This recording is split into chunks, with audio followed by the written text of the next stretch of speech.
കഴിഞ്ഞ civil excise ഓഫീസറുടെ main എക്സാമിന് ചോദിച്ച ബാക്കി 10 ഭാഗങ്ങളാണ് നമ്മൾ പഠിക്കാൻ പോകുന്നത്. പാർട്ട് 1 കണ്ടിട്ടില്ലാത്തവർ ആദ്യം അത് കാണുക. ഒന്നാമത്തെ ചോദ്യം, കേരള സർക്കാർ നികുതി വകുപ്പ് അംഗീകരിച്ച ടൂറിസം സെൻ്ററുകളിൽ പ്രവർത്തിക്കുന്ന FL3 ലൈസൻസ് സ്ഥാപനങ്ങളുടെ പ്രവർത്തന സമയം ഏത്? പ്രവർത്തന സമയം എന്ന് പറയുന്നത് രാവിലെ 10 മണി മുതൽ അർദ്ധരാത്രി 12 മണി വരെ. അടുത്ത ചോദ്യം, FL1 വിദേശ മദ്യവിൽപ്പന സ്ഥാപനങ്ങളിൽ നിന്നും ഒരാൾക്ക് ഒരു സമയം വില കൊടുത്ത് വാങ്ങാവുന്ന വിദേശ മദ്യത്തിൻ്റെ കുറഞ്ഞ അളവ് എത്ര?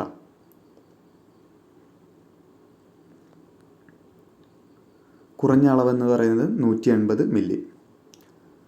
അടുത്ത ചോദ്യം, താഴെ പറയുന്നത് ഏത് പ്രസ്താവനയാണ് കോപ്റ്റ നിയമപ്രകാരം ശരിയായിട്ടുള്ളത്?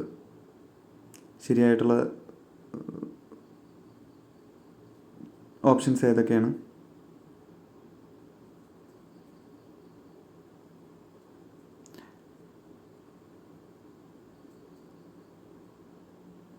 ഓപ്ഷൻ സി 2, 3 അല്ലേ.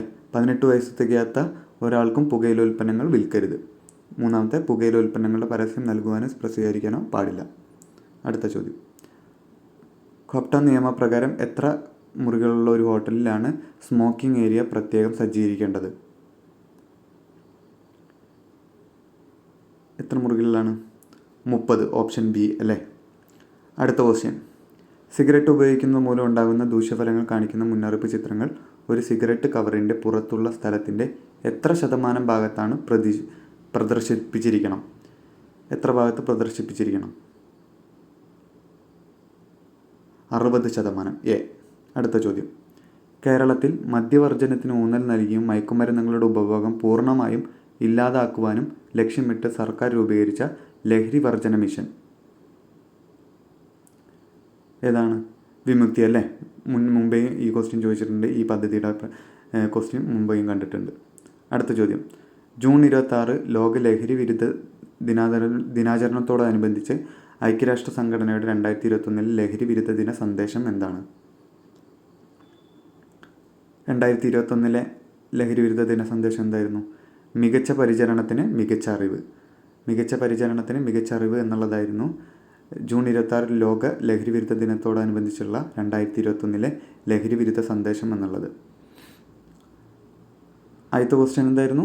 പൂർണ്ണമായും മദ്യവർജനത്തിനുള്ള സർക്കാർ വരെ മിഷൻ എന്തായിരുന്നു എന്നുള്ളതായിരുന്നു അല്ലേ. മിഷൻ എന്തായിരുന്നു? വിമുക്തി. അടുത്ത ചോദ്യം, ഇന്ത്യൻ ഭരണഘടനയിലെ ആർട്ടിക്കിൾ 47 ബന്ധപ്പെട്ട് താഴെ പറയുന്നതിൽ ഏതാണ് ശരിയായ പ്രസ്താവന?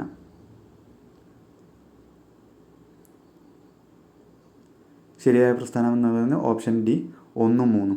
ആരോഗ്യത്തിന് ഹാനികരമാകുന്ന ലഹരി പാനീയങ്ങളും മരുന്നുകളും ഉപയോഗം സർക്കാരിന് നിരോധിക്കാൻ സാധിക്കും. മദ്യനിരോധനം ഏർപ്പെടുത്താൻ സർക്കാരിന് സാധിക്കും.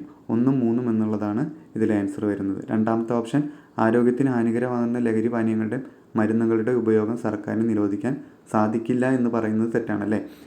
ഈ ഹാനികരമായിട്ട് വരുന്ന പാനീയങ്ങളും മരുന്നുകളും ഏത് സർക്കാരിന് വേണ്ടി, അത് കേന്ദ്ര സർക്കാരായാലും ശരി സംസ്ഥാന സർക്കാരിനായാലും ശരി, അത് നിരോധിക്കാൻ സാധിക്കും. അതുകൊണ്ട് തന്നെ 1, 3 എന്നുള്ളതാണ് ശരിയായിട്ട് വരുന്നത്. ഇന്ത്യൻ ഭരണഘടനയിലെ ആർട്ടിക്കിൾ 47 പ്രകാരമാണ് കേട്ടോ. 47 പ്രകാരം തന്നെ നമുക്കിത് നിരോധിക്കാൻ സാധിക്കും. അടുത്ത ചോദ്യം, IT ആക്ട് 2000 സെക്ഷൻ 43A പ്രകാരം താഴെ പറയുന്നവയിൽ ആരാണ് നഷ്ടപരിഹാരം കൊടുക്കാൻ ബാധ്യസ്ഥൻ?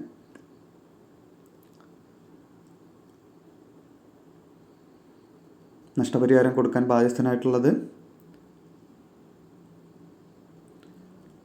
ഓപ്ഷൻ എ 1, 2 ഉള്ള ആൾക്കാരാണ്. 1 എന്ന് പറയുന്നത് കമ്പനി, 2 എന്ന് പറയുന്നത് പാർട്ട്ണർഷിപ്പ് സ്ഥാപനം. ഒരു വ്യക്തി കൊടുക്കേണ്ട ആവശ്യമില്ല എന്നാണ് IT ആക്ട് 2000 സെക്ഷൻ 43A പ്രകാരം പറയുന്നത്. 43A എന്താണ് പറഞ്ഞിരിക്കുന്നത്? സെക്യൂരിറ്റി ആണല്ലോ പറഞ്ഞത്. ഏതൊരു ഡാറ്റയുടെ സെക്യൂരിറ്റിയാണ് 43A പറയുന്നത്. അടുത്ത ക്വസ്റ്റ്യൻ, ഒരു വ്യക്തി IT ആക്ട് 2000 സെക്ഷൻ 43 പറഞ്ഞിരിക്കുന്ന കുറ്റങ്ങൾ സത്യസന്ധമല്ലാതെയോ വഞ്ചനാപരമായോ ചെയ്യുകയാണെങ്കിൽ ലഭിക്കാവുന്ന പരമാവധി ശിക്ഷ എത്രയാണെന്ന്? 43 ശിക്ഷ ഏതാണ് പറയുന്നത്? ശിക്ഷ പറയുന്നത് ഓപ്ഷൻ സി 3 വർഷം തടവും 5 ലക്ഷം പിഴയും. ഏതാണ്? 3 ലക്ഷം തടവും 5 ലക്ഷം പിഴയും. അപ്പോൾ IT ആക്ടിലെ ക്വസ്റ്റ്യനും ഇമ്പോർട്ടൻ്റ് ആണ്. IT ഭാഗം 1 മാർക്ക് 2 മാർക്കിന് തീർച്ചയായിട്ടും ചോദിക്കാറുണ്ട്. എല്ലാവരും ആ ഭാഗം കൂടി തീർച്ചയായിട്ടും നോക്കുക. അടുത്ത പാർട്ട് അടുത്ത വീഡിയോ 2 ദിവസത്തിനുള്ളിൽ വരും.